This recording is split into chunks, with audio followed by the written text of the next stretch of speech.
दोनों भाई दुखी हृदय से राजा की नगरी को छोड़कर चले जाते हैं। चलते चलते दोनों भाई जंगल में पहुंच जाते हैं और आपस में बातें करते हैं। अगर आज हमारी माँ जिंदा होती तो क्यों हमें ऐसे दर दर की ठोकरें खानी पड़ती।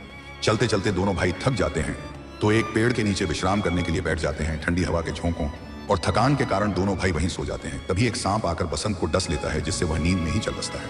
थोड़ी देर बाद जब रूप उठता है और बसंत की तरफ देखता है तो बसंत के नीले पड़ चुके शरीर को देख उसे समझते देर ना लगी कि उसे किसी सांप ने डस लिया है। रूप दहाड़े मार मार कर रोता है और कहता है, हे भगवान, तू मुझसे किस जन्म का बदला ले रहा है? मेरे भाई की जगह मैं क्यों नहीं मर गया?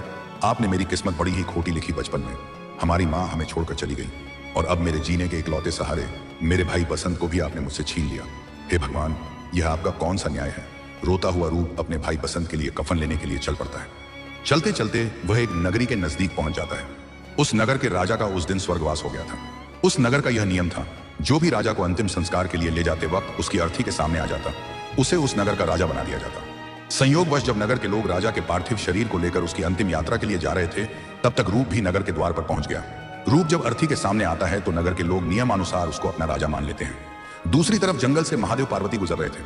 जब पार्वती ने मरे हुए बसंत को देखा तो वह महादेव से बोली, हे महाराज, देखो ना कितना सुंदर युवक है और भरी जवानी में इसकी मृत्यु हो गई। आप इसे जिंदा कर दो। तब महादेव जी पार्वती को मना करते हैं और कहते हैं, हे प्रिय, यह मृत्यु लोक है, यहाँ सबके अपने कर्म और दुख हैं, हम किस किस का दुख दूर करेंगे? पर माता पार्वती जिद करती है और कहती है, नहीं स्वामी, आपको इसे तो जिंदा करना ही पड़ेगा। तब महादेव जी माता पार्वती की बात मान बसंत को जिंदा कर देते हैं और वहां से अंतर्ध्यान हो जाते हैं। बसंत उठ बैठता है। जब उसने आसपास देखा तो उसे अपना भाई रूप कहीं भी दिखाई नहीं देता।